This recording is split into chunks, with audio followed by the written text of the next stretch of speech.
It is Monday. This is the Burgundy Breakdown. Have you missed us? We've been gone about a week. It's Reedie, it's Juan, it's John, and it's Z. And we got a lot to talk about after that schedule dropped just 4 days ago. Because y'all haven't heard from us. We've been a little quiet. We had time to, sit back, relax, chill, and just digest this tough schedule that we had. And we got Trevon Diggs news as well. The Burgundy Breakdown starts now.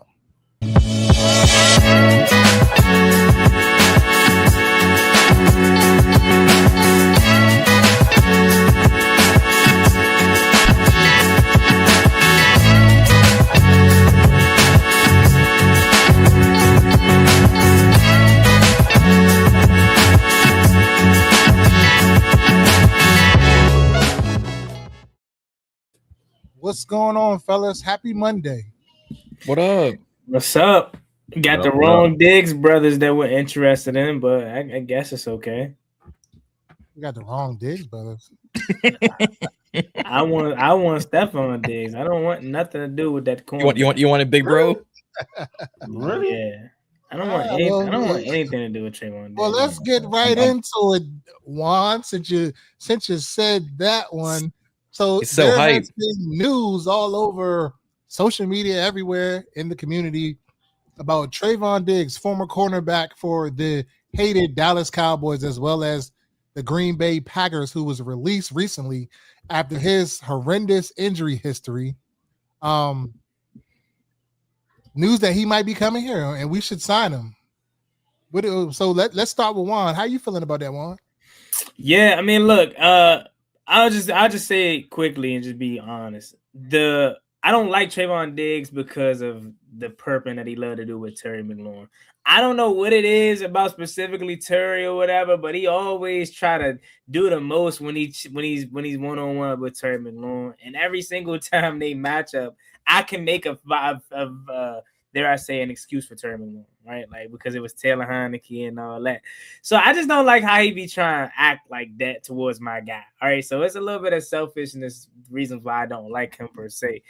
When it comes to on the field, I definitely feel if he is healthy in this specific defense, he would probably be good because of his ability to be a ball hawk.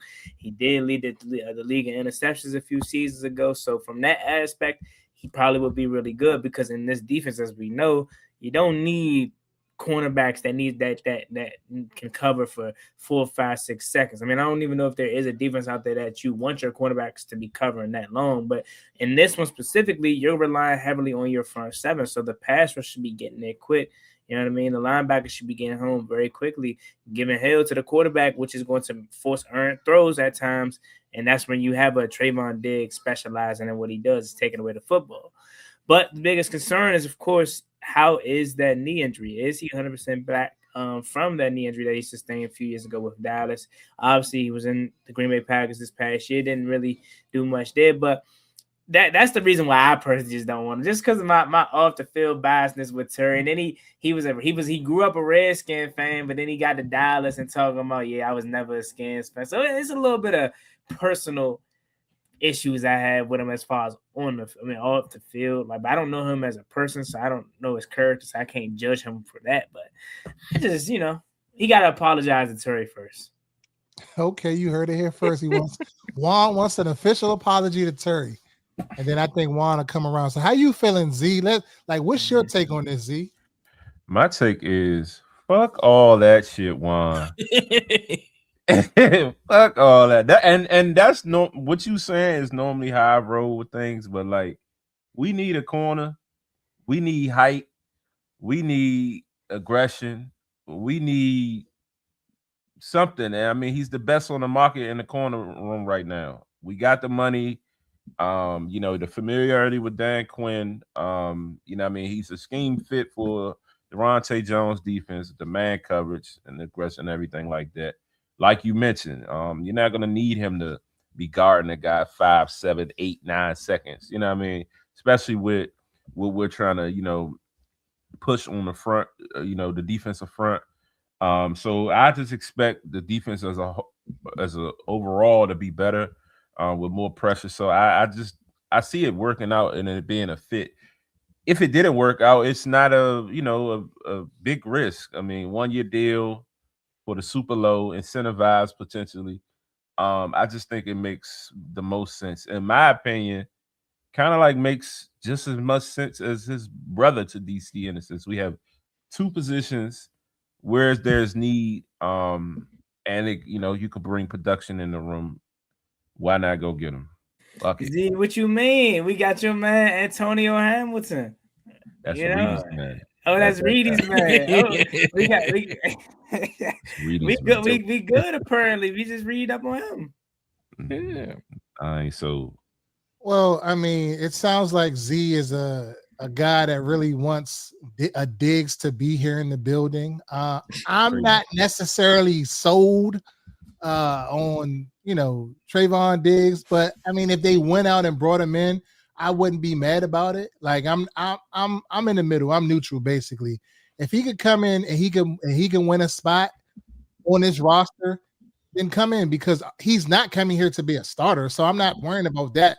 He's definitely coming here for depth and what he does as a press man corner. So we can definitely utilize that in the scheme that we think we're going to run, or we're anticipating running based off of, what we're seeing in Minnesota and things, and the other spots that Durante Jones has been in other coaches' trees that he's been under.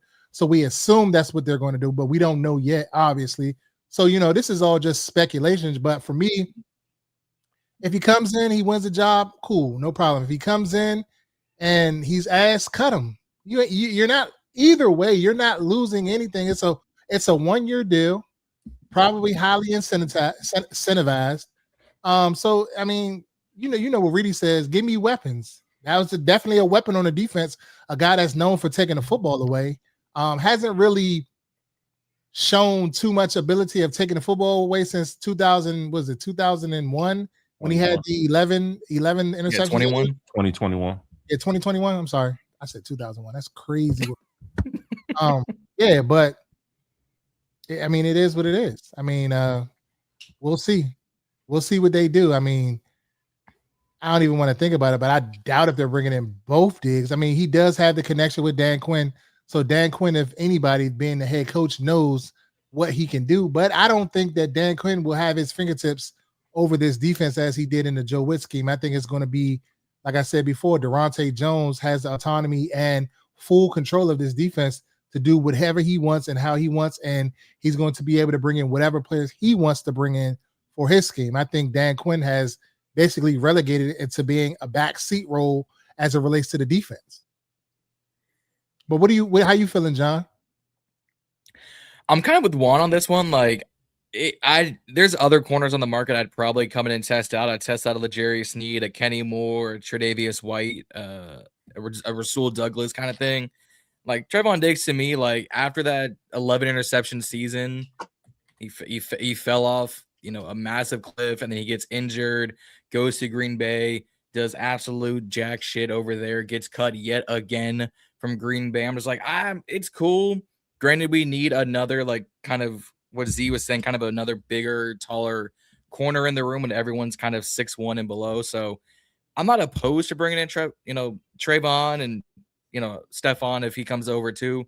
But it to me, whether he wins a job or not, I'm going, it don't move the needle for me. Bringing him in or not. More? Oh, Trevon Diggs, right? Trevon Diggs, yeah. Okay, good.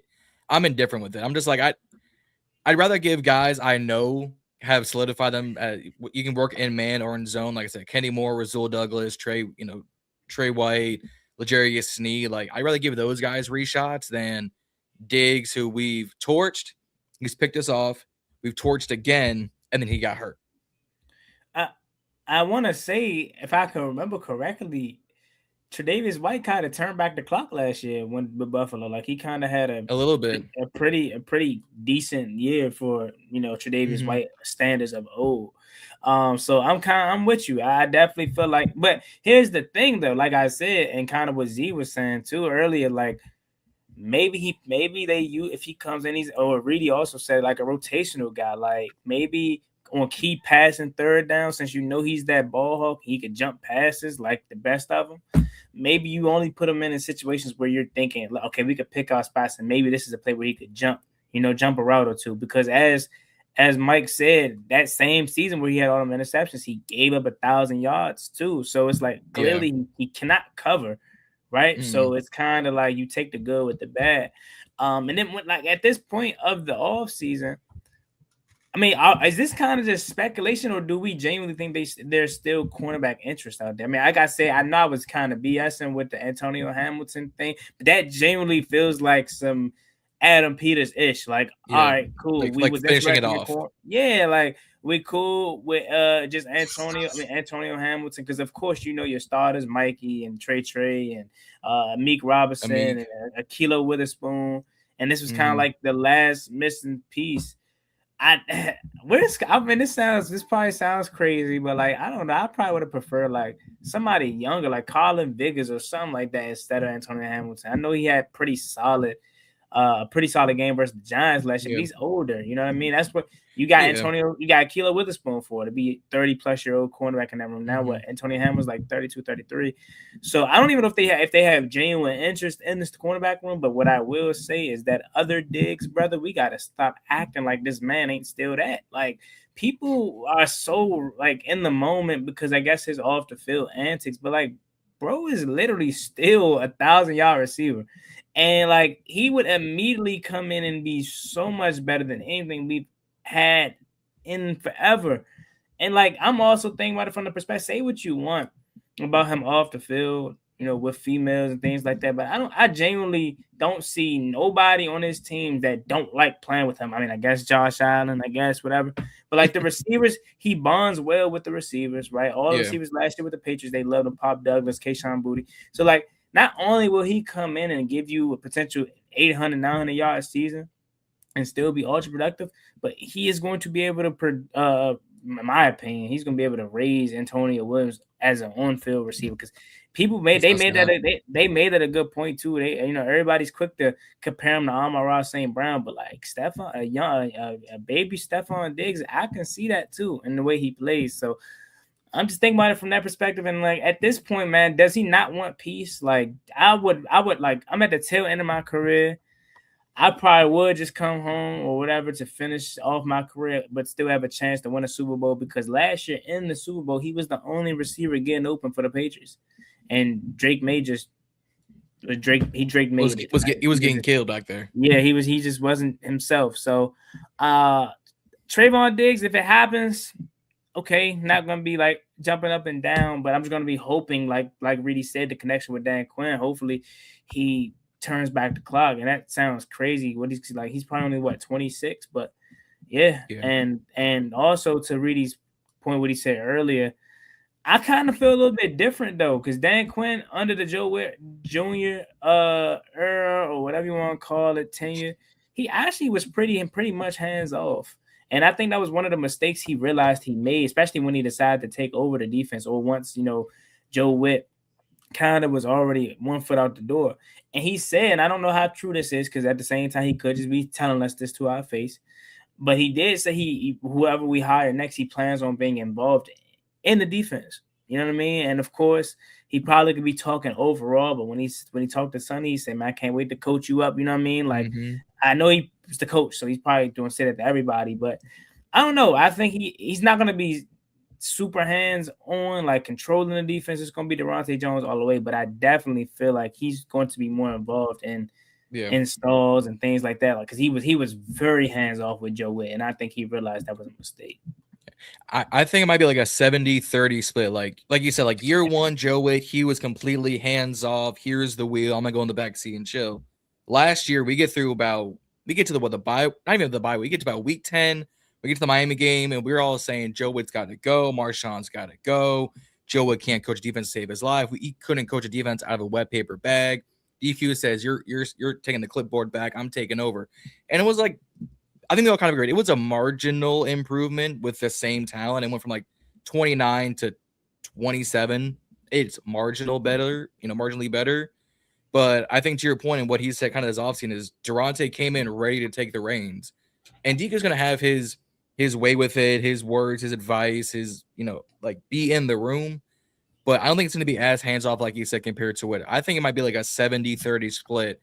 70% Durante, 30% DQ, especially with Durante going to the coaching accelerator program with Newman. Mm-hmm. That's what I'm thinking with that. You got anything, Z, on that?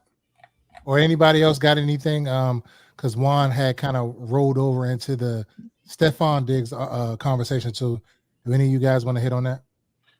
I mean, I just like I mentioned, I think both digs make sense, and at this point, and just see what you get, and just go from there. I mean, we all know my number one choice is Ayuk, but if you get Diggs and you show you're not trying to wait, that's cool. And then Ayuk come available, you sign him too.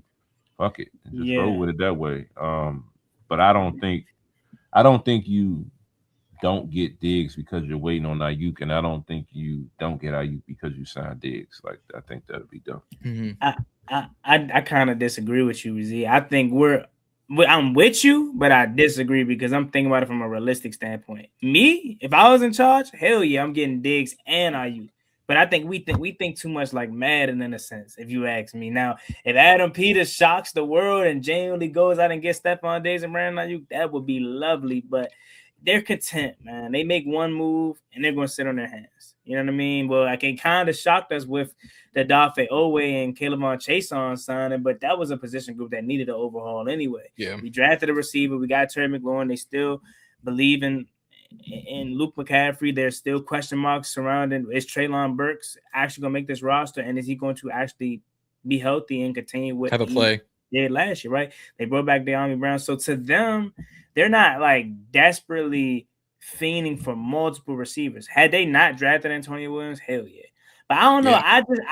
I'm with you. I would do that in a heartbeat, sign both of those guys. But I just don't see them doing it, especially because we got to be real. Like I said, Stephon Diggs Juwan Jennings just signed for $13 million.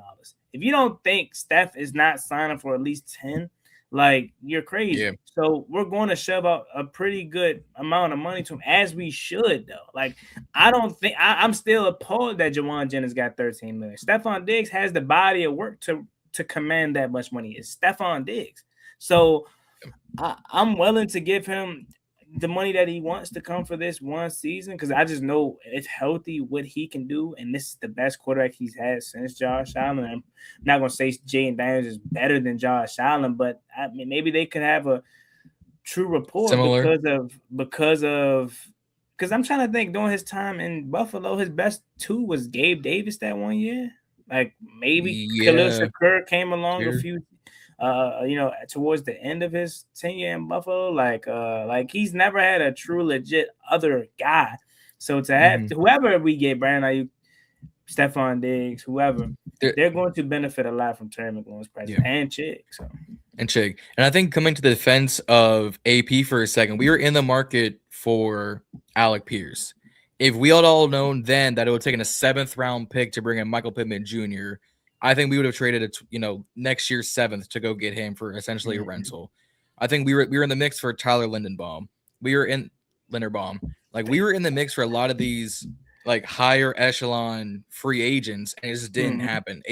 Pierce took the hometown discount. It was $2 million plus to stay in Indy. TL went to Las Vegas for a bag.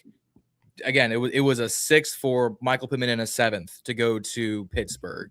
Like, compared to last year, where we were sitting by the computer screens, by the TVs, like, wait, and the first signing was Javon Kinlaw. We said, yeah, so that set the tone for this offseason. Versus we were an hour and a half into this year's free agency, and we were here and we were second on Pierce's list. We were fighting for number 1 in Tyler's. We were, in the ranks for some of these other free agents. We were in the mix for Romeo Dobbs. We were in the mix for some of these other guys. So I think the fact that, like you said, we brought back De'Ami, we brought in Van, and I've said my pieces on them. We drafted Antonio Williams. They still believe in Luke McCaffrey. They brought in 2 good young wide receivers to the practice squad. It already feels better than last year's case of free agency and the wide receiver room. Diggs is, like, I'm with you guys. Diggs is 100% an immediate upgrade. It gives Antonio another true quality, high talent veteran to learn from. Whether you say he's a baby Amon-Ra, a baby Stephon, a baby Terry, say what you want what Antonio Williams could be. Having Terry and Stephon as your two kind of leading guys of, oh, these guys are my mentors. They're going to take the bulk of the shares, and it gives Antonio a second to get himself into the game versus what I was saying last week where he's automatically wide receiver too. I'm not opposed to it, and I would sign Diggs sooner rather than later. But it shouldn't be like you sign Diggs, you don't get Ayuk. You sign Ayuk, you don't get Diggs. I'm kind of with y'all now in terms of just go get both, but it's now just wait and see of does he go back to New England? Because him going back to New England with the Vrabel Rossini drama is hilarious to me. They said that he doesn't even have interest from New England. It's between us and Kansas Right. City. And I could see him going to Kansas City if Pat Mahomes would start week 1. But if Pat Mahomes isn't going to start week 1, I don't see it'll be Justin Fields starting week 1. Yeah, I don't see that panning out for him. But yeah. But they could also do that to pad that receiver room because they don't know if Rashee Rice or Xavier Worthy is going to the courts this offseason for all their bullshit. So that could be a Walker, Kelsey, Diggs, give Fields some veteran guys to pad the stats with until Mahomes comes back. Or he signs here, comes back home, and it's Terry, Diggs, and AW 14 for Jaden to start the season off with 2 straight road games. Man, I think on paper, when we think about that, like that, right now we're probably looking at it like, okay, it's an upgrade. But when you say it like that, compared to what we have now, that would literally, I think, that would take my confidence so high. I'm already pretty confident about this team this year, just if everything goes right and stay healthy. But like to go from Terry, Chig, AW, as you said, that you're the first person to give him a nickname, so that might be tough. AW, and then you add Ayuk or Stephon Diggs. Now like that is amazing. But when you sit right now, it's Terry, is AW, a rookie receiver that hasn't done anything yet, but we do have high hopes for. And Chig, and then who's that 3? Luke McCaffrey, right. So that definitely goes from A to so I definitely think that whatever we do is going to be a major upgrade, and that I think that literally would finish off our off season. But to answer your question, if you're talking about tonight, I'm taking the Spurs. Overall, I don't know, but I'm taking the Spurs just because of the long layoff OKC had. I don't think they're gonna be ready. Give me Wembanyama, the Alien and Company versus Shea 2K or Shea 2 MVP. Z, you want to give your prediction before I go? Jalen Williams back too. J-Dub. All right. Yeah, so I would say I'm in the same train of thought as Z on this one. I think so. Here's where I stand. I stand that we cannot continuously sit around and wait for Brandon Ayuk and whatever the tomfoolery that the San Francisco 49ers are trying to pull or whatever they're trying to do. The best course of action for Ayuk, if he wants to get to DC, is to just show up. You show up, then you force them to have to start paying you. You don't go on that list, and they can't really they can't find you. They can't start doing all of the dumb shit that they want to do. So just show up. If you really want to be here and you're trying to get here, the faster you'll get here is if you just show up and just be there. You don't got to do shit. You just got to be there. You got to show up. So I'm like, okay, bring it in to Stephon Diggs for all that you mentioned. Juan, outstanding player, has produced over numerous seasons. He was producing in the season when he got hurt. So definitely an upgrade for the wide receiver room. So if that's what we need, a weapon to solidify our number 2 wide receiver or our 1B wide receiver situation, because I don't think you could disrespect the Stephon Diggs and say he's a number 2 receiver when he's produced at the level that he's produced at over the numerous years. You know what I mean? Because if you look at his stats, he got 1,000 yards. You know what I'm saying? Terry's barely getting 1,000 yards, but he's getting 1,000 yards. But Stephon Diggs has continuously gotten over there. So you got to give him a 1B nod at the least. You know what I'm saying? We're not going to the 1A conversation, but at the least, he has to be at least a 1B. And then, you know what I'm saying? If Ayuk, if he falls to us and y'all want to pick him up, pick him up. We'll figure that shit out later. Okay, we got all of these. We got Treylon Burks. We got Luke McCaffrey, Yami and Van. Brown, we got AW, we got like okay, we have guys, but that's a good problem to have. You want to have guys like if you look at, I say this all the time. If you look at the good teams, they have 5 and 6 weapons, 2, 3, 4 fucking receivers that can come in and hoop. Like maybe your top 2 ain't having a great game, but your number 3, your number 4 is cooking. You know what I'm saying? But that's what you do when you have other good route runners and you have other good receivers on the team. It opens it up for other players. Can you imagine stretching the field with Chig, White coming out of the backfield, even Bill coming out of the backfield, and Terry, you got Diggs and you got AEW. You bring in a Diami. I think Diami is going to be our number 3 receiver. Like under further investigation, I mean, he has to be our number 3 receiver. At this point, Treylon Burks is in the the making, could possibly being that, but we don't know. Oh no, not number 3. I'm sorry. If we bring in a Diggs, then Diami will be the number 4 receiver because you still got to give the nod to the rookie based off of draft pick. Everything. So I'm moving a little bit too fast, but yeah. Why the sudden frown, Z? Because I mean, he was a 3rd round pick. What makes based off what draft pick makes him an automatic? I'm just saying based off of what they're saying that how they're going to utilize him. I mean, they can utilize him, but that doesn't automatically make him the number 3. No, that does. Utilize him like that as a number 4. That does. That You does. don't draft him. You don't draft him that high to come in and that high. He was a 3rd round pick. Y'all talking about that high? Y'all act like he top 40. Okay, but compare the 3rd round picks we've taken at wide receiver. Compare Luke McCaffrey and Antonio Williams. They had nothing but high hopes, high expectations. We had every coach. Look at the film. That's night and day. Look at the film. I hear that part. Not to What? cut you off. I hear what y'all saying about like when we draft the other guys and we put them on the field and all that, but we ain't had shit in front of them anyway. You know what I mean? If you go out and you get in a situation where you end up with Diggs, that's somebody in front of him, especially if you bring in Ayuk, he's in front of him.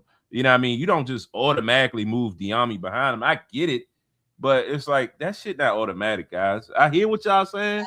He got to earn that shit. He got to earn it, but you don't just automatically move Diami in because he was on the team and he was fucking playoff Diami. The regular season, he was. I'm not saying automatically. I'm not saying automatically, but the rookie just don't walk in above the guy.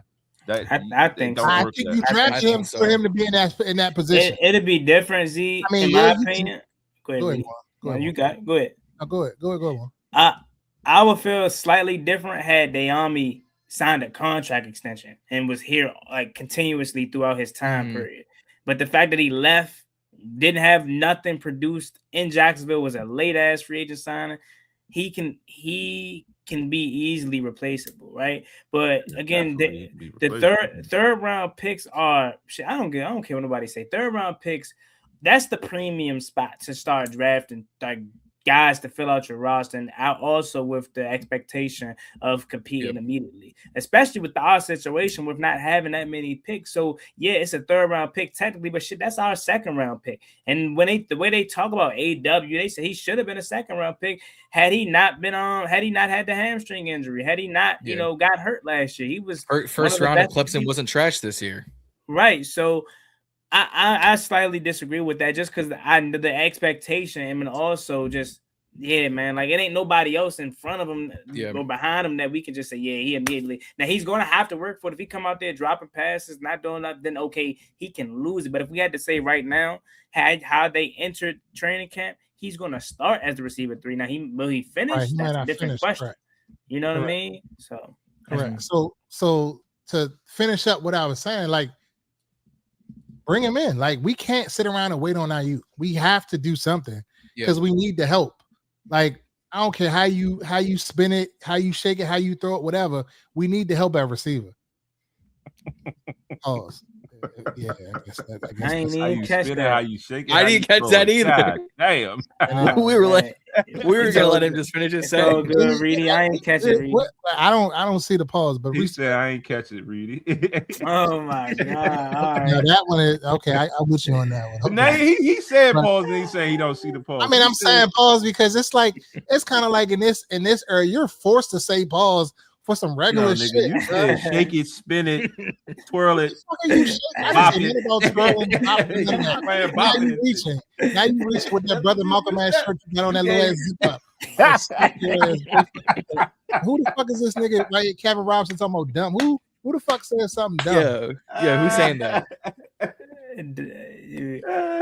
We wanted Noah Brown right before the season started. Let him get in football shape. Who you talking about? He's talking about. Yeah, who you talking about? Brandon Ayuk? Like, who is he saying? Why is Noah Brown even being mentioned? No, because I was a Noah Brown stan last year. I thought but then he got hurt. Everyone kept getting hurt. Well, I guess he typing. But yeah, like you know what I'm saying? Like we definitely got to make that move. And I would rather sign that Diggs over the other. But if they did sign the other Diggs, I wouldn't necessarily care. I mean, because it's minimal. Like if it really don't hurt us because it really ain't no money. You know what I'm saying? And as long as he ain't knocking somebody out that needs to be, you know what I'm saying, producing in there or producing it, it really doesn't matter at this point. Yeah. And they be so worried around things too. They do. Carter was saying, what do you lose by signing him? Hell, maybe we can get 2 for 1 and get his brother too. I mean, that's kind of our point. If you get both, for probably under what, $18 million combined. I'm with that last comment too. Sooner than later, you got to bring him in now. We can't wait until fucking August to bring in Brandon Ayuk or whenever they figure out week 1. Oh, let him get into shape. Fuck that. If he ain't here by the fucking training camp, I don't want him.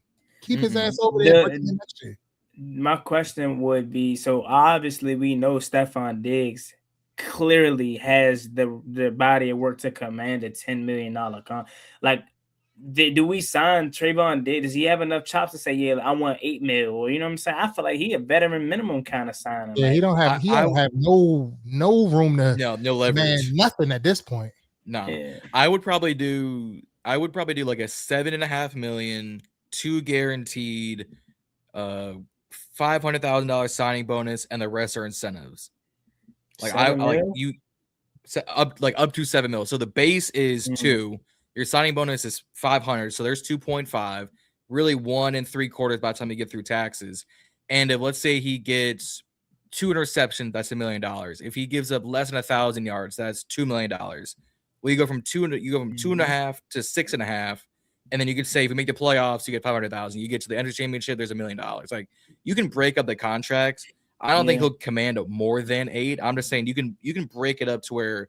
Like Amik Robinson's is 2 for 16, but it's really only 9 guaranteed. Like you can break it up across the full scope of the year. And I see everybody in the comments talking about let him get in shape. We can win in shape by now. I don't know when the fuck he gonna get in. Should be in shape. Get him shape. We gotta wait. That motherfucker ain't going to. He ain't going to the facility. He low key look like he on that motherfucking dipper for real. As small as he look. Fuck ain't in shape yet. Come on, bro. He gotta be in shape. Come on, bro. He gotta be in shape, bro. We can't say talk about sit and wait for him. Fuck that. We gotta pull this chemistry together now. Pull that schedule up, Reedie, because that's we're not there yet. We're not there yet. Okay. But moving the show right along, we're gonna get on to something. Myself, the Minnesota Avenue. Go ahead.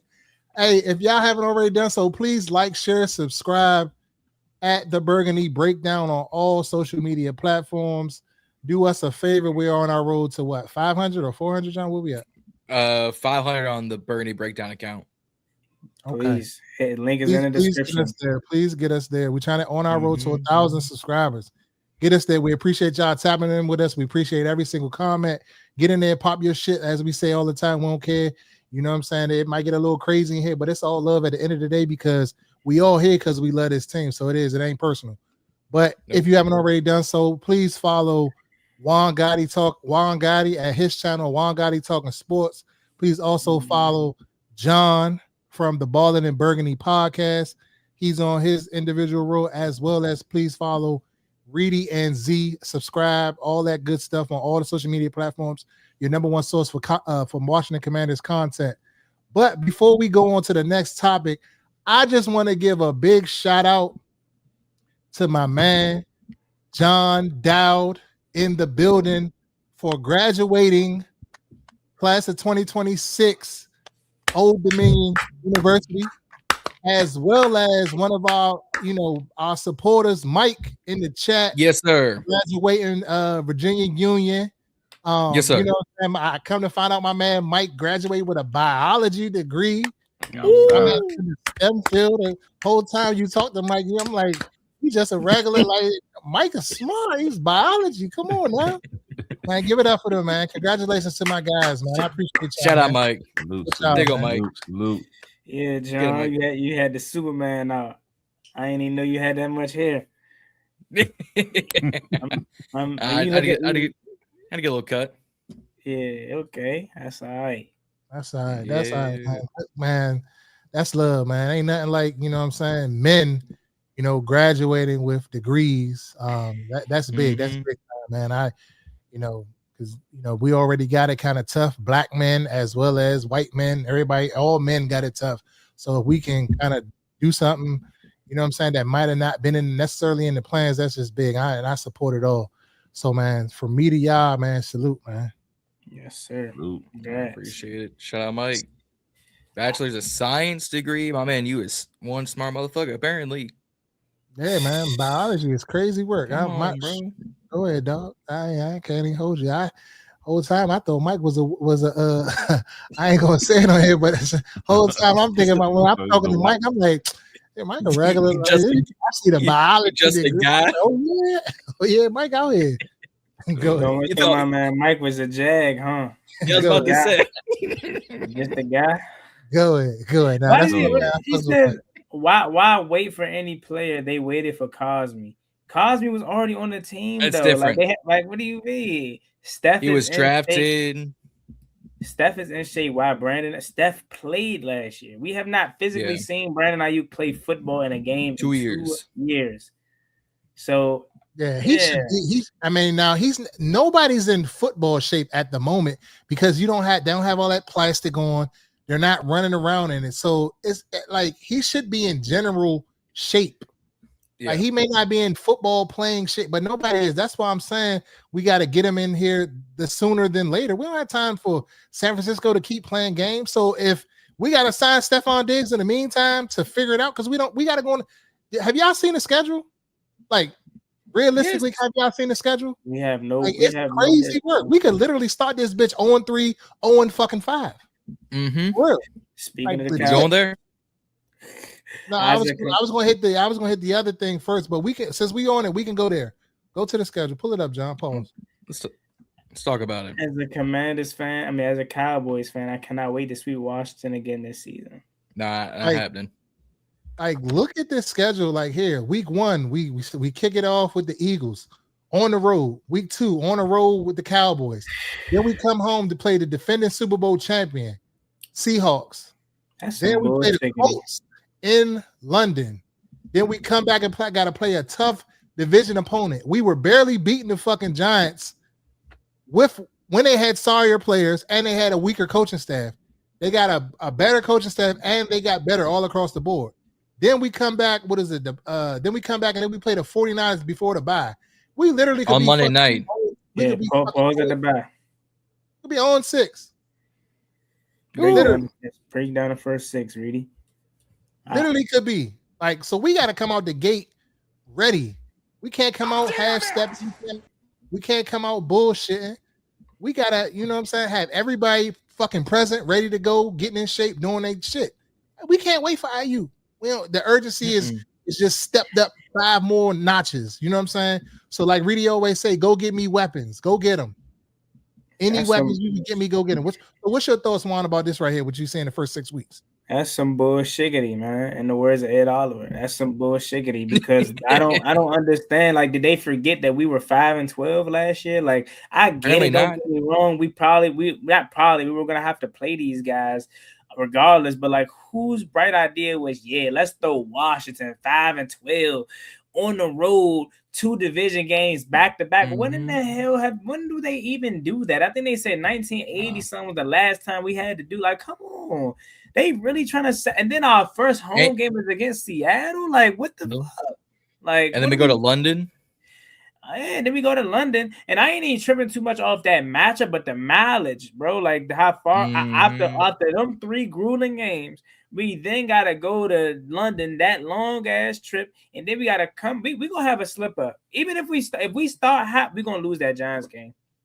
And even like say the first 2 games, say we find a way to beat Philly, lose to Dallas, or lose to Philly, beat Dallas 1-1. We beat Seattle on the road 2-1. We beat the Colts 3-1 or whatever.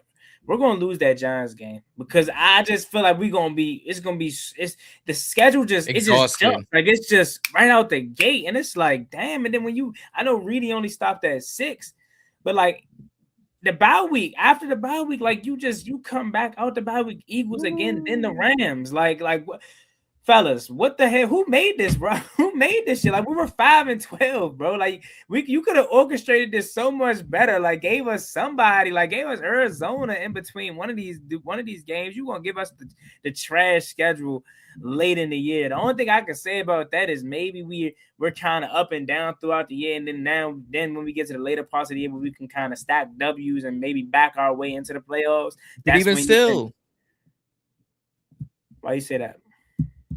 But even still, when you look at it, we still play the Bengals. That's a high-powered offense. Rams, high-powered offense. Falcons, Bijan alone is a high-powered offense. Texans, high-powered defense. Vikings, they still got Jettas you got to respect. Jaguars, they got every wide receiver these people want in the comment, whether it's BTJ, Parker, Jacoby, or Trav. You got to worry about Dallas. They got a top offense. The final 5 weeks alone, you're going against some of the top offensive weapons and some of the top defensive weapons, especially with the Texans. There's a shot you start the season off 3-3, and you could lose 3 of your last 5 to end the season. Yeah, I mean, you could, but how I'm thinking about it is so top heavy, right? Because after that Bengals Monday night game, you finally get a breather, and who knows? Maybe the Titans actually shock you, and they're actually not as they're overhaul. They may actually be quality at that time. I think they will be. What if Jacoby Brissett has the Cardinals not necessarily winning games, but being competitive in games? They may be 1-something, 2-something at that time, but you look at their margin of losses, they losing every game by 5 points or something. And where the game they finally just sneak, Then you think about they got weapons. Game. Right. You think about the Texans game, that defense clearly is amazing, obviously.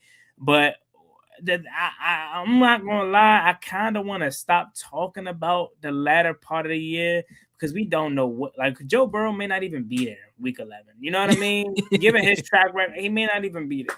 You know what I mean? Like CJ Stroud may be benched, right, by that time because of – like we truly just don't know. Like Trevor Lawrence, I don't really want to talk about – like week 11 is the cutoff for me because like after that it's kind of like it's tough because we can't really gauge like how many people looked at their schedule. Oh shit! How many people looked at their schedule last year? I thought you about to flashlight and start talking. I could have sworn Undertaker. That would have been tough. That would have been tough, but I ain't even thinking like that. But think about it. How many people or teams last year looked at their schedule around this time, based it off of what we did last year, and was like, "Oh, we got Washington. That's going to be tough. Jaden Daniels going to be out there. Jaden Daniels was not out there. Terry McLaurin was not out there." So I kind of don't even want to talk about the latter part of the year, but I will say if we find a way to just be paused up and down throughout the year, worst case scenario, that we're win one, lose one, win one. If we're just like that the whole year up until week 11, week 12. Then that's probably we can sneak out, start to stack some wins and sneak our way into the playoffs. But to quickly wrap it up, like I ain't gonna lie, I know we talked about how hard the schedule is to start for the the 2 division games too. But think about it like this too, fellas. You look at the Eagles, the Cowboys, the Seahawks. That's 2 division games, 3 conference games off the rip. So even if you know what I'm saying? We win these games or we lose these games. That Seattle game is super important. Why? Because what if later down the year their division stacked, right? The 49ers is going to be good, more likely than not. The Rams going to be good, more likely than not. So it's going to come down to a head-to-head tiebreaker. What if we mess around and miss out on the playoffs because you go all the way back to a week 3 matchup that we lost head-to-head?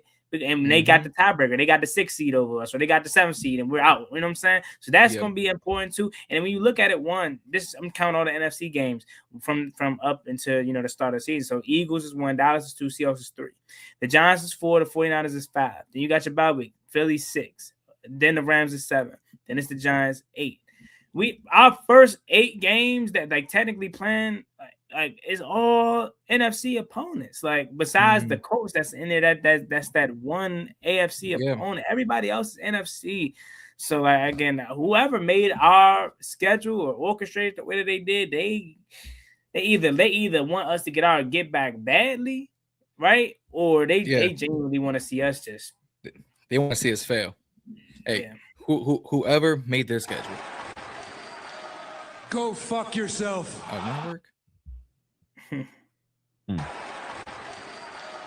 Go fuck yourself. You had to play it twice, huh, John? I had to play it twice. It didn't want to work. But no, to your point, we all joked about the Bengals last season. They lost week 1 against the eventual AFC champion New England Patriots. You swap that out, Bengals might make the playoffs and have a better year with Joe Burrow if they win week 1. Like 3 straight conference games, 5 of your 6 before the bye is conference games. Eagles conference, Rams conference, Giants conference, Cardinals conference, Falcons conference, Vikings conference, Cowboys conference. 11 of your 17 games are obviously in conference. You need to win at least half of your division games just to be competitive to win your division. If you don't beat the Seahawks, you got to beat the 49ers. If you don't beat the Rams, you got to beat the Cardinals to make it interesting in the NFC standings. So this is a very and it's like 2 road, 3 home, 1 road, 2 home, 1 road, home, road, home. It's like, can y'all give us a second to put gas in the tank, change the oil, make sure our serpentine belt is actually up to snuff, because we about to get miles on these planes. Well, apparently they said we're going to be like, was it like 3,000 less miles than we traveled last year? Yeah, they did say something that. like that. So, I mean, it's feel like it. we knew who the opponents were going to be. Like, we're not scared of none of the opponents. It's just the way they stacked them for me. Yeah. The way they stacked these games, like fresh out the gate. Like, but I mean, it could be said that we'd rather get it out the way earlier than later. But like that first 6 weeks, shit, we're playing 5 out of 6 division games in the first 10 weeks of the season. Yeah, that's crazy. Well, shit. I mean, the back part of the season, I mean, it's cool, but goddamn. And then we got the week 7 bye. Like, yeah, I like that though. I like that. I would prefer it around week 10. Maybe I'm tired of them Jones though. I'm tired of them late. Somewhere around that ain't really too late. Like, what we had it last year, 12 or 13 or some shit like that. 12 I know. The last few years we've been having them super late, so I'm kind of happy about that. So like 10, 9, 10 range would have been good, because I feel like that's the halfway point of the season where you can kind of. But the way they got these games kind of stacked, the Thursday night game. We're need it. Yeah, with the Thursday night game going into the Monday night football game, we kind of got that time to kind of recover and stuff like that coming out of those games. So I think it's kind of like some rest built into it. Yeah. Dan Quinn's just going to have to be judicious on how he employs that rest and those vet days and things of that nature, depending on how guys are, if there's injuries and things of that nature. But hopefully we got all of the injuries out of the way last year and we don't see any this year. I think we'll be fine. I mean, you got to play all of the games. It is what it is. I wish that they were in a different order, but they're not. So we just got to play football. You got any thoughts, Z? My thoughts are simply that the one part that you did mention, we already knew who we were going to be playing. Yes, they stacked them in an order that, is not favorable. But at the end of the day, like I look at it from a perspective like, we come in, we playing the Eagles. The Eagles ain't the top shit that, the Eagles that we looked upon. They They haven't done a whole lot. They made some moves this offseason. They haven't done a whole lot. They're about to lose A.J. Brown. We don't know what that's going to do to that team. So there's a possibility that they may not roll out and be as, a dominant opponent that we think. The Cowboys is always iffy. When they play us, they definitely, step up and play. But, them too, they're beatable. The Seahawks, they are the defending Super Bowl champs. And it's, they're going to have a target on them this year. Last year they kind of slipped through the cracks and made it all the way and won and shocked everybody. This year it's going to be different.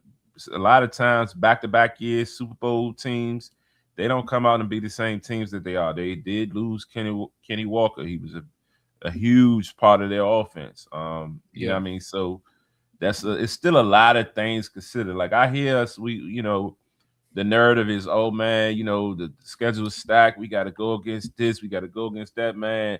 We could be 0-6. We could, but we also can fuck around and be a lot better and come out of 6-0 or 4-2 or come out of this situation in a higher regard than we thought. So I think I want to just lean and lay in that bask in that stance as for the schedule and just have high hopes because again we don't know who we gonna be playing. Yeah, and you come back, you gotta think from our perspective as well. Our defense is gonna be totally better. Like we can't be as horrible as we was last year. Our offense will be totally better with Jaden on the field. Now of course, he still got to be healthy. We're not dealing with the same offensive scheme where we got to worry about them potentially getting hurt so much. There's a lot of changes going on that I don't think we're really fully considering when we make these thought statements around just the schedule itself. We aren't the team we were last year. I'm not saying that we're going to come out and dominate, but we have made progression in areas of need, and the expectation should be that there should be some change in that. So it's a we'll see type thing. Yeah, I don't want it to be confused. My concern about how tough this schedule is as if we're going to lose or come out so like that. No, I'm not saying it from that perspective. I'll even take it a step further to say, kind of to your point earlier, like it may be better that we're playing Philly week 1. Why? Because there's no true film that they could prepare for on us except for last year. And Jaden didn't play really much last year. We don't have film on them. So it's going to be a fair actual game. Well, not that it wouldn't have been had we had film, but that's kind of a plus to say they don't know what Sonny Styles could be. We don't know what Kyle Lemon could be, right? Stuff like that. You look at the Seattle game. I'm with both of y'all. I think Seattle could. I actually think Seattle will regress. Same with the Patriots, but like Seattle's still going to be really good because of that defense. But they did lose Boye Mafe. They did lose Kenneth Walker, right? Sam Darnold.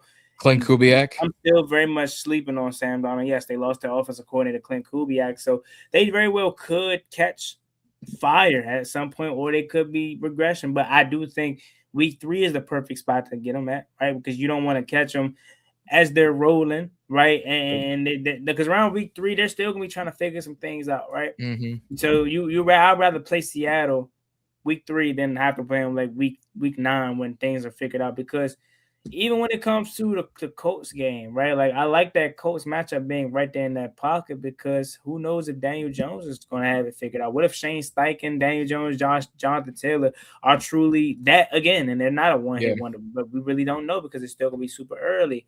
And that's if Jones is back healthy. Yeah, I mean, they said technically, again, we don't know, but technically they said that he's on track to be ready for week 1, but of course, like we don't know that to be certain. But like you said, like our team has made massive upgrades. Like I'm not ducking nothing. I don't think we're going to just be trash outside of injuries if anything happens of that nature. But again, it's tough to kind of see a way that we navigate this schedule without having any kind of hiccup. Like that 49ers game, that scares me. Like I can't lie. Like regardless of if they're good or not, we just never play the 49ers well, especially in Santa Clara. Like I really don't know what I will say. Go ahead. And now they have Mike Evans. Yeah, right.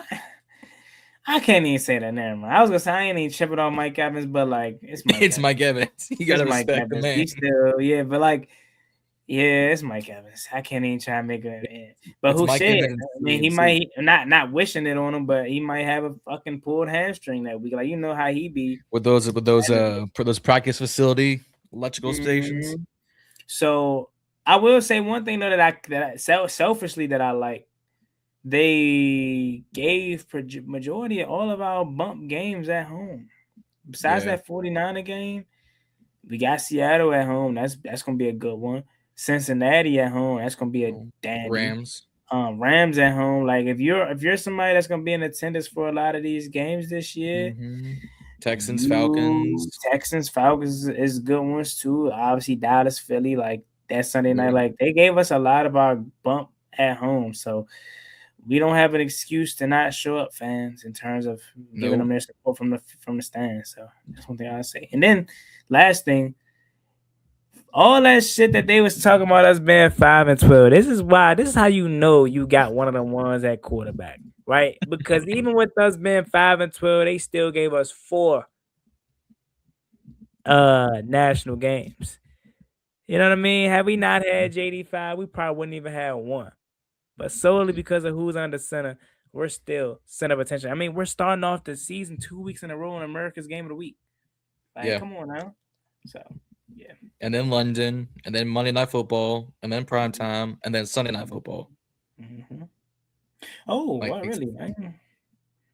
Yeah, like so, like three of our primetime games. You know, London isn't considered primetime. It's early in the morning. It's international. You kick off the first 8 weeks, 2 primetime and a London, and then you've got a back-to-back primetime, and then the rest of your games are 1 o'clock to 4:25s.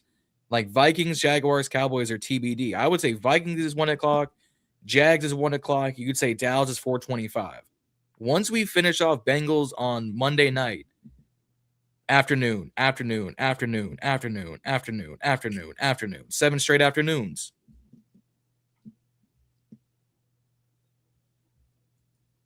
Mm-hmm. So I'm with you on that one. Damn. Want to get to some of the comments right here? Yeah, that's what I'm thinking. Well, saying, oh no, we don't have IG yet. Anybody got IG up? Any comments? No, I don't. All right. I don't do the IG anymore. I'm trying not to overload my computer. Someone's saying JD5 is not basically a rookie, so he's still gonna. JD5 is going to get better. He ain't a rookie no more. Don't do that. Mekhi Lemon and Antonio Williams play similar kind of styles. Not. I gotta watch more Mekhi Lemon. I think Antonio Williams. Antonio Williams. I think he's more versatile, but I can see the similarities if you're talking about strictly with them both being primary receivers. But I trust Mekhi Lemon more on the boundary than I do Antonio Williams. But in terms of versatility, being able to do more, yeah, I could see Antonio Williams being more versatile in that aspect. Doing a lot better.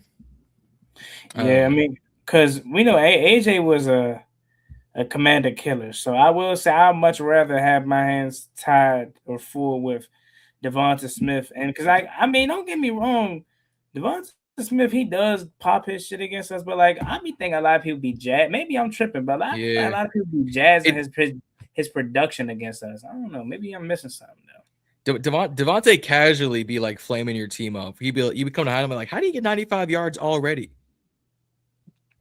Yeah. Well, now I know he popping against other teams, but I don't know. I be feeling like I don't know. Maybe I gotta rewatch all his games against, but he do not be like OC how they be making it out to be like his production. It just be productive plays. Like he make one downs, bomb catches, get him in field range or touchdowns. Like the one play that I remember, he the reason they lost against us in that rookie season of Jay and when it was at home when we knocked Hurts out. He dropped that pass. Had he I was the drop. Yeah. The game would have been over. But I'm needless what I was saying was I'd rather have to face Smitty and Mekhi than AJ.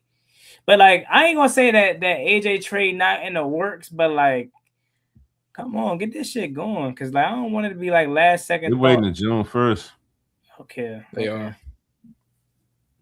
They're waiting until June 1. Like 2 weeks to where all of these chips are going to start falling, and we'll start seeing a little bit more. The picture will be a little clearer. Mhm. Around How the is he league. not? How is he not basically a rookie? He missed a lot of games last year. Well, he played in all of his games his rookie year for one. And I ain't about to. I love JD5, bro, but I'm not about to give him that excuse. Oh, he basically a rookie because he missed. Oh no, had he missed 10 games year one, then missed 10 games in year two or something like that. Okay, I get it. I could say okay, maybe you're right. If he went down the JJ McCarthy route of injury, bad play, injury, 100%. I'm good with him too, bro. Jeremiah Smith, though. What you mean? What we gonna have to tank? What you mean? Yeah, we ain't that brother. Tank for Smith. That brother going top what? 10 pick right there. Top 10. He'd be top 3. You got Peyton's fucking nephew. I got Arch Manning and probably Dante Moore will be your top 2 picks. It's going to be like Arizona and the Dolphins picking top of the rounds, and then it's going to be like a Las Vegas at 3 probably, and Jeremiah Smith and Fernando Mendoza or something. Like he will be gone quick. Fernando and Mendoza. like Mendoza and Jeremiah Smith together in Las Vegas. That would be some work. Oh, I'm burnt. I'm burnt. I'm like, what? Oh no, I'm looking at the mock draft. They got Jeremiah Love going at 2 to Miami. Oh, brother. Jeremiah Smith. Yeah, I got any more comments y'all want to hit before I hit this last topic? Off the fence, talk about something. Y'all see what Dietrich Weiss said about JD5 on NFL Network? I didn't see it. Pull it up. Let me find it real quick. NFL Network, I don't think you can pull that up. They're gonna flag. Right? Let me see if I can find it on. They definitely just play the audio. That's what I'm gonna try and find it on X. Oh shit! Here we go. Hold up.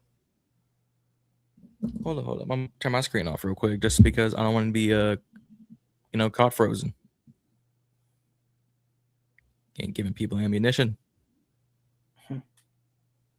I'm on the wrong account. That'll do it. I was wondering why my shit was broken. We definitely know. What?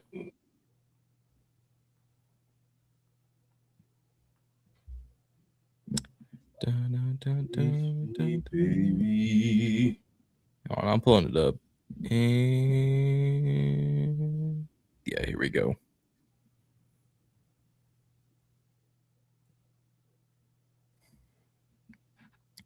Yeah, it's on X, so I'll just share the whole screen and we can watch it. Make it easy on that way.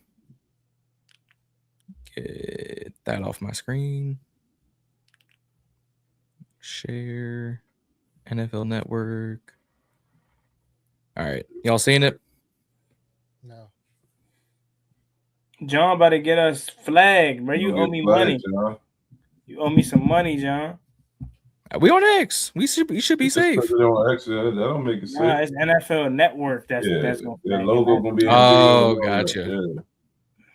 Let me. What could work? Yeah. We can't cover. Just play the audio and cover it. Well, you can't do that in. You could. That's one. You would have to share your whole browser probably instead of just the specific screen. Or you could just play. I could just play the audio from my phone or something. Oh yeah. Let me do that. Hold up. I don't know why I didn't think of that beforehand. That's what I thought you were doing first.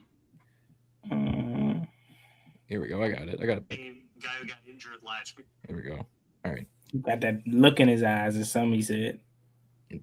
You weren't the only guy who got injured last year. It felt like it was just one of those seasons where nobody could stay healthy in Washington, including your quarterback, Jaden Daniels, who dealt with a lot through his second year in the NFL. Sometimes through those trials, you learn things about yourself. You've seen Jaden a little bit, at least, I would imagine, coming back in this offseason. What do you anticipate seeing from him as he goes into year 3?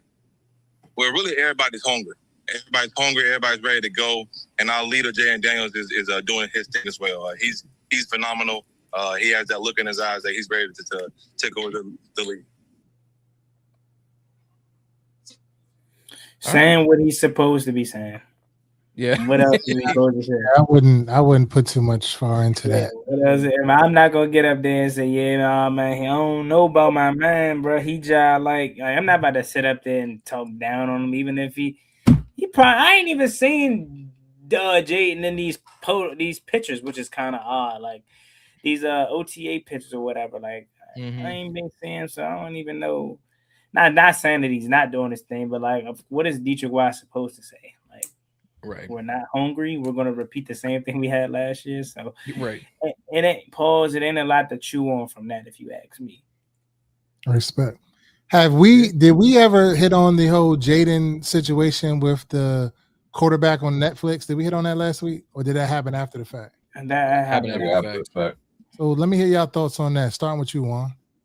Yeah, I definitely was excited when I saw it. You know what I mean? I felt like the whole cast, this is probably like the best cast that they've had since they started this series. When you talk about Jaden and Cam Ward, and I mean, even I'd be excited to see Joe Flacco. Why not? Because last year he had a freaking hell of a like up and down year, like thrusting. I think was last year the year that he got traded to Cincinnati early on, or was that he already was in Cincinnati? It was a year before.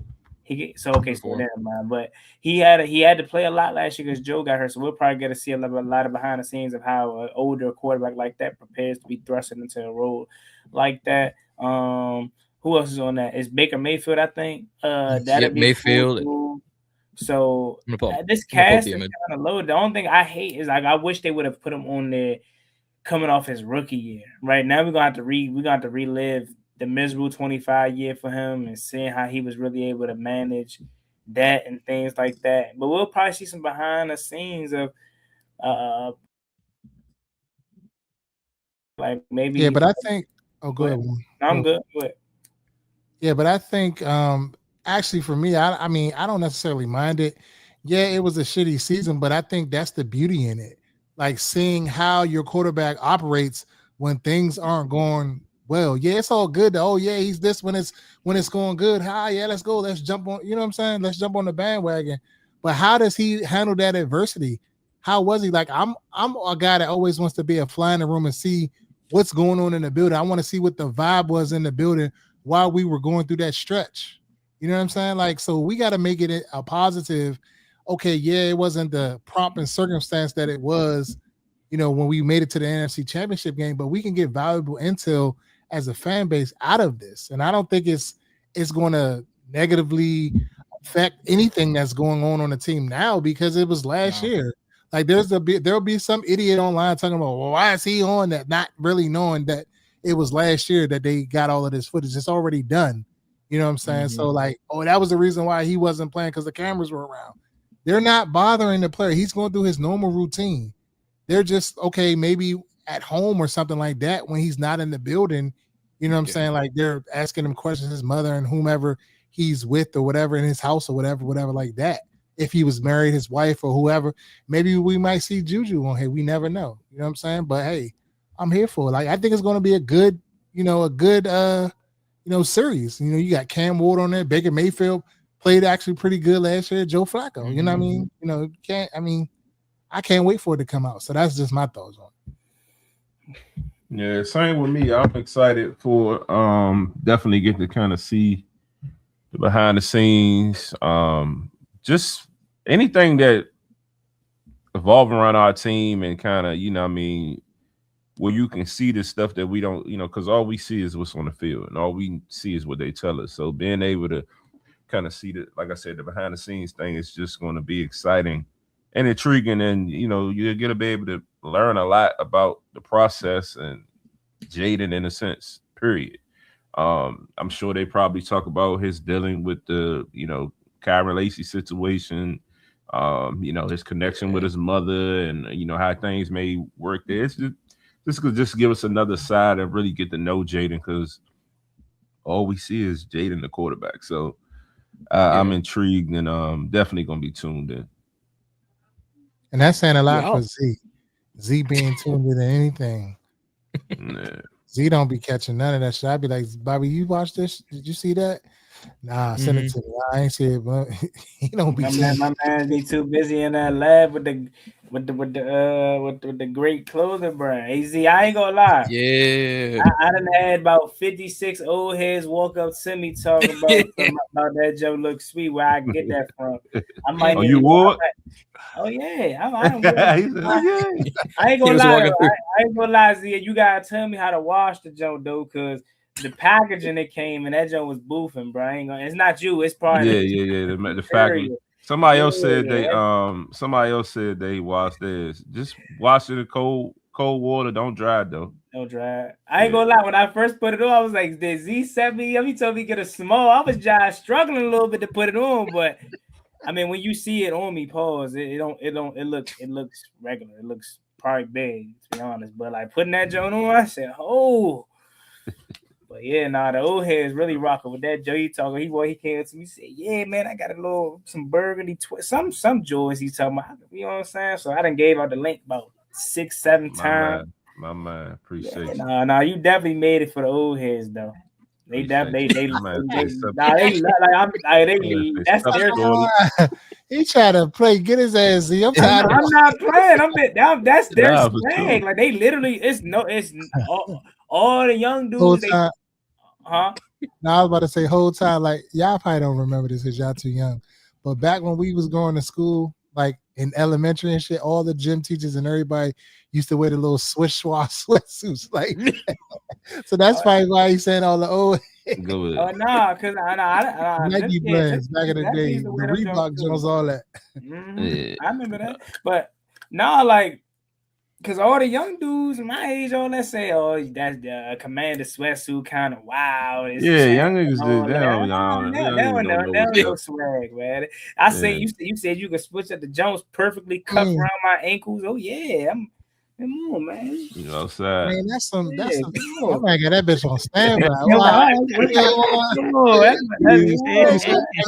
got my hell raised on. Look at my man a little commission and shit off this. You know what I'm saying? Yeah, man. Come on. That's what's up. Yeah, man. Come on. And I got the head to go with it, man. I'm really an old head at heart, man. I'm telling you. No question. Yeah. John, you got something to say about Juan? You keep making these faces. Nah, I'm just going along with this shit. I'm just going along with the ride on this shit. Z, what he trying to say? I mean, Reedie, what he trying to say, Reedie? I think he John and Juan. Get his ass. Reedie trying to set some shit up. Keep hyping. Nah, but I mean, finally, I mean, if nobody has anything else on the, what we talked about the Netflix special, anybody else? Nah, we can So, I've been told I haven't seen the footage because I kind of been not encapsulated into the community as much the last few days since I've been out of town and all of that. But I'm hearing that Jake Moody, as well as Juice Stevens, the rookie, the undrafted free agent that was signed out of Iowa, they were what? What was it? What was the numbers? 18 for 18. What, John? 18 for 18. Both in OTA sessions or through what, John? Rookie minicamp. Rookie minicamp. So Moody was at the rookie minicamp kicking. Wow, so this is a true kicking competition. That's all we can ask for. Yeah, they say you better get your ass here. You better get ready. Because they're kicking from, I think the longest they kicked was 60 yards, and they both went 18 for 18. That's what I'm talking about. The longest was 60 and 58, something like that. Yeah. What Moody couldn't do during the regular season? I like it though. We wanted a real competition, so this is what we getting. I mean, it's only gonna make each other better. Yep. And they only gave Moody what? They gave Moody $4 million on a 1 year? Something like that. Because they even asked him in this press conference when they brought him back. They was like, yeah, do you anticipate a battle? Do you anticipate being here? He was like, yeah, I'm just here for the time being, in the moment. I don't really have I can't really talk about what they plan on doing, but I'm gonna just come in here and try to basically win the battle. But I kind of look at it like I'm conflicted because I'm kind of intrigued with both guys. Pause. That need to be paused. Jake Moody is currently under a 1-year contract with the Commanders of value $1.5 million. So 1.5 is $125,000 guaranteed money. Oh, I can that use nothing. man, bro. Shit. But no, like I'm kind of intrigued with both options. Like I would love for Moody to work out finally. Right, we get a young kicker he's 26, but he's still considered a veteran. And finally, it's our time to get one of these retreads that actually panned out and they figured out, the kicker situation in their head for the next 10 plus years or whatever may have you. But then at the same time, I'm kind of intrigued with this Drew Stevens rookie guy. Like, it's like, hold on. Like, maybe he is something. 18 for 18 in camp, strong ass leg. Like, maybe and he 60 yarders. Yeah, 60 yards. Maybe he could be the guy. Like, I'm kind of intrigued with both options. I don't really know who I would prefer because it's like, with Jake Moody, I feel like you have a better chance to keep Drew Stevens on the practice squad. Because I'm not going to we need to keep. I feel like they would give Jake Moody the job partially because they know that they will probably be able to keep Drew Stevens on the practice squad. We need to. I don't care what nobody says. Like they need to implicate like an emergency kicker, like or something like that, because we need it. Like it's so many times where these kickers go get hurt late in the season and you're just screwed, bro. Like I know we've seen it. I had our fair share of years we had messed up kickers, right? Was it Chris Blewett and all that after Dustin Hopkins got hurt, like it was so much. So we've been down that road before. I need a kicker that's going to be able to be on a practice squad just in case Jake Moody gets hurt or something like that. Because I think they're going to ultimately give that to him. But I'm intrigued with both options, and we'll see. It'll be a very fun training camp battle though, like neck and neck and all that. If they truly going to get to learn, and like Z and Reedie say, like we have been clamoring for this for years. I've been talking about having kicking competition since Dustin Hopkins. Even if you don't plan on using them, right? Even if you just gonna bring a kicker in just so he can make competition. He can iron sharpen iron, keep your actual kicker that you're gonna keep sharp. Always do it. So I'm all for it, man. And we'll see exactly how this plays out into the summertime. Yep. I'm all for it. I would let them alternate between the preseason games. Let Moody take the first game. Let Stevens take the second game. Maybe we kind of figure out how to go from there because I think they cut the 53-man rosters kind of during that final month of August. So, like I said, I would stash him on practice squad, make him a restricted free agent. Like, don't let him leave. And it's crazy. Moody only making 125, making less than a senator right now, and yet they can play and they can't make money work. Crazy work. But like I said, I'm all here for it. I'm ready to see we got some like consistent special teams play outside of Tressway, who's been consistent for years.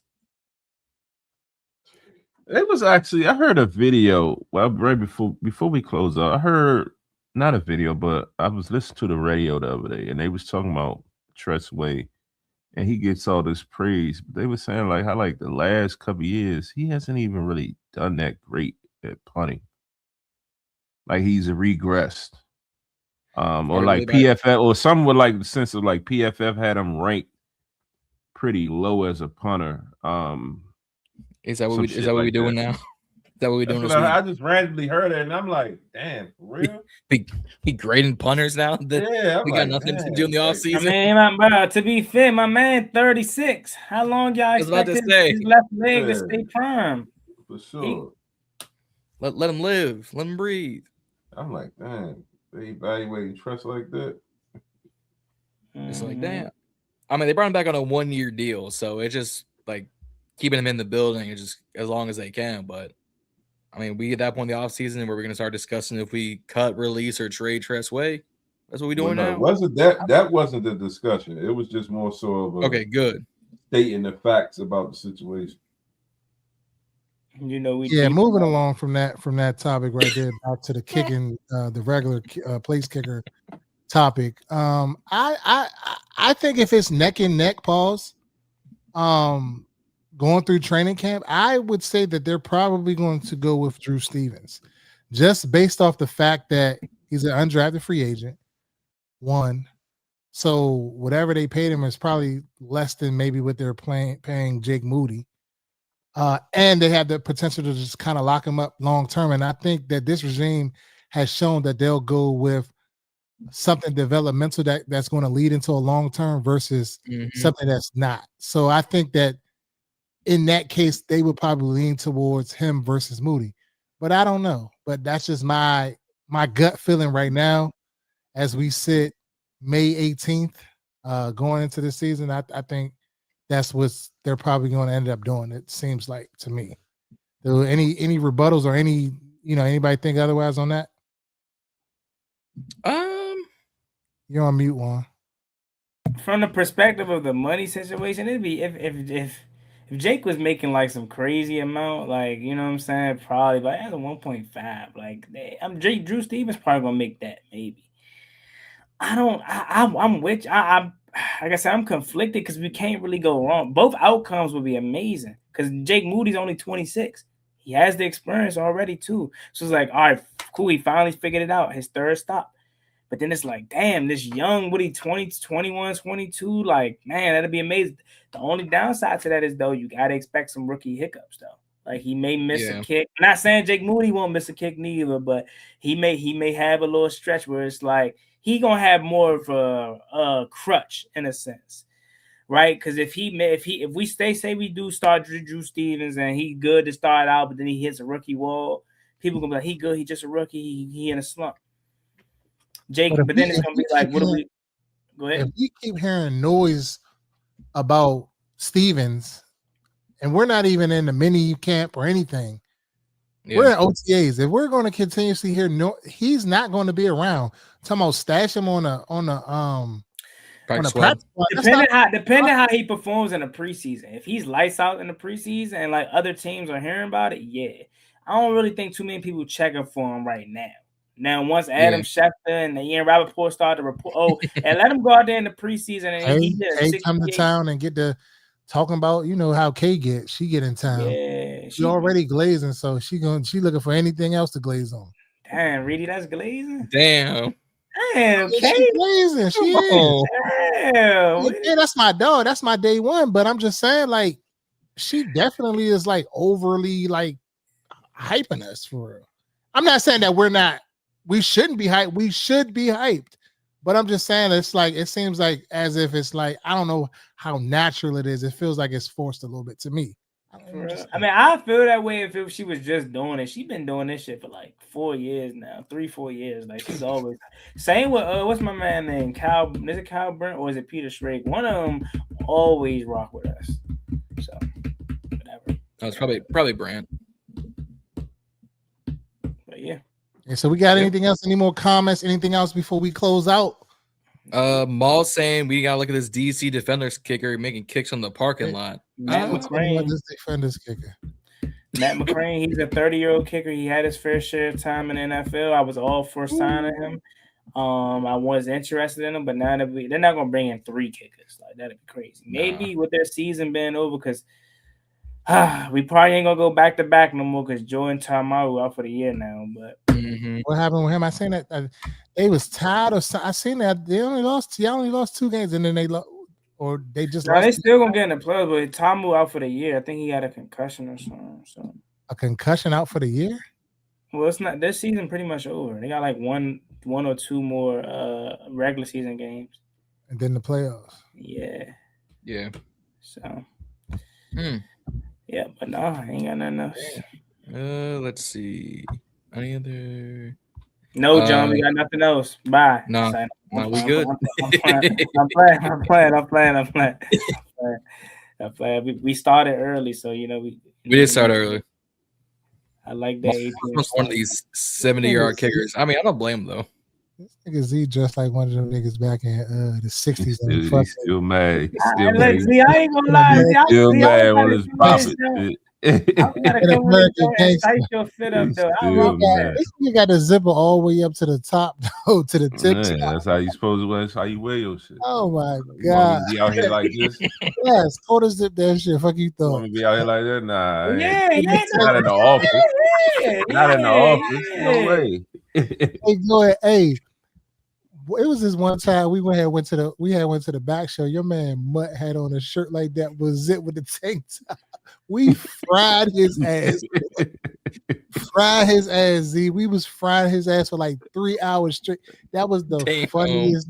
A 40 fried his ass, but I was dying laughing. Nah.